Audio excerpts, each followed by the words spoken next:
Hey guys, welcome back to the channel. In a video I made last week, I talked about how to become a sole proprietor. If you haven't seen that video, check it out, but spoilers, it's not that hard. If you're generating revenue on the side, it doesn't matter what you're doing, whether you're mowing lawns or cutting hair or reselling stuff on eBay, congrats, you're a sole proprietor. You're earning income that the government and the IRS expects you to claim on your annual 1040 income tax returns. They want you to be paying taxes on this revenue that you're generating. And in that video, I hinted that there was a way to save taxes on your business revenue by becoming an LLC, a limited liability company. And before we even get started, I need to tell you that I am not a lawyer, I am not a CPA, I am not an accountant. So you should definitely do your own research and decide for yourself what is best for you and your situation. But in today's video, I want to talk about taxes and how people save money, because to me, I just find this stuff really interesting. The last 2 years of my life, it's been my mission to better understand finance and investing, and kind of understanding our complicated tax code, and especially the business tax code, can potentially save you a lot of money once you just put in a little bit worth of time. If you're not already a sole proprietor or you're not interested in forming an LLC, then maybe just check out this video to see how other people save money on their taxes, because to me, I think this is really interesting. Okay, quick recap. Once again, if you're doing any activity for profit that makes you money, congrats, you're a sole proprietor. The government and the IRS doesn't require you to file any paperwork or pay a fee. You're just supposed to report that income on your annual tax return and then pay taxes on it. So the idea of the sole proprietorship is that you start simple, and then if you want to, you can change the structure of your business. You can become an LLC, you can incorporate, you can become a partnership. Additionally, when you're a sole proprietorship, you only file taxes once. It's part of your 1040 annual tax filing, and then you get the addendum Schedule C in order to report your income and then itemize your deductions for your business. The downsides of a sole proprietorship is you have something called unlimited liability. This goes towards debt and torts. There is no separation between your company and you. So you are personally liable, financially liable, for anything your company does if it should go into debt or if it should be sued by another individual or company.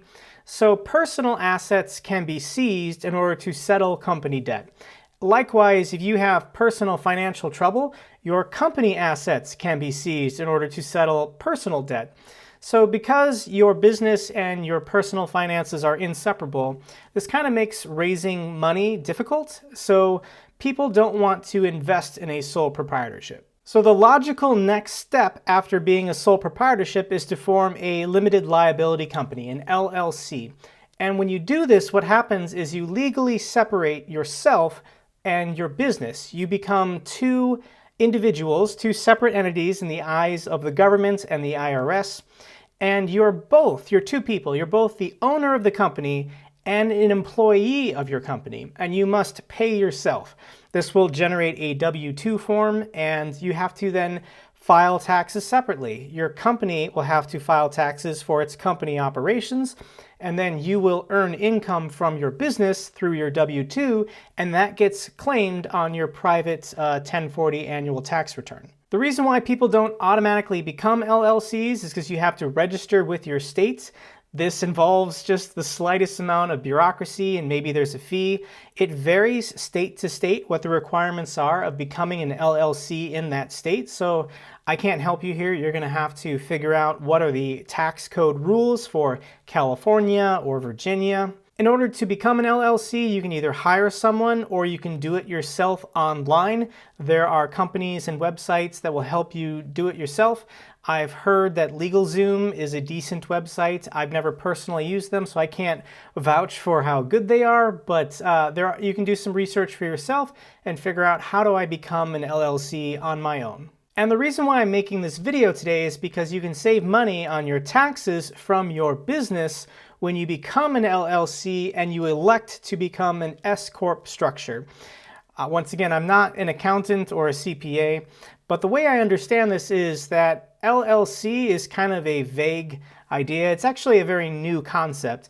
And when it was approved for tax purposes, they let people choose what tax structure they want. And apparently the good one, the example of revenue I'm giving in this video today, people recommend that you elect for the S-Corp tax structure. The reason why is because this allows for payment distributions. And before we talk about the numbers in the example, we have to first, I want to quickly explain tax brackets. When I watch other YouTubers explain paying taxes, they never do it correctly. Most people don't understand how marginal tax rates work. When you earn a certain amount of income, for example, $200,000, you're not in the 32% tax bracket. You're not paying 32% on all $200,000 of your income. You pay 10% on 0 to 9,700. You pay 12% on 9,701 to 39,000, so forth and so forth. You only pay that percent for that bracket on the income that falls in that bracket. In this table, it kind of breaks down what are you paying on your taxable income. If for the example that I'm going to give in this video, I'm going to say that you're single. I'm single, so I like to think in a single person's tax filing numbers.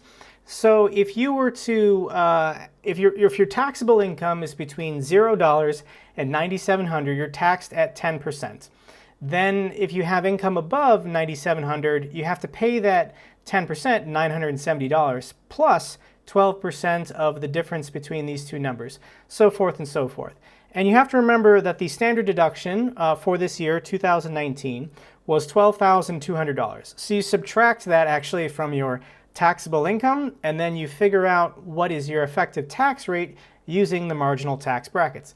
A little complicated, I know. Next thing we have to quick cover is employment tax. This is also referred to as FICA taxes. This is Social Security and Medicare. When you receive income from a company, you get a W-2 statement, and it tells you how much you paid into Social Security and Medicare. These are fixed percentages of your income up to like $120,000, but don't worry about that. So Social Security is 6.2% and Medicare is 1.45%. However, you never see this when you're just an employee for another company. Your employer is actually matching that. Your employer has to pay an additional, separate from your income, 6.2, 1.45. So if you're self-employed, if you own your own business, you have to pay both the employee and the employer FICA taxes. And this totals 15.3%. Okay, now we're ready to do a tax example. And let's say you have two people that are running companies, and maybe they're just cutting hair or reselling comic books on eBay, and they both do $120,000 worth of business in a year. And we'll go ahead and say that they can deduct $20,000 worth of applicable business expenses. This gets their annual profit down to $100,000. All of this remaining profit at the end of the year has to be treated as income that you have to then pay tax on. So let's do the sole proprietorship first. For $100,000, how do you calculate the federal taxes that you owe?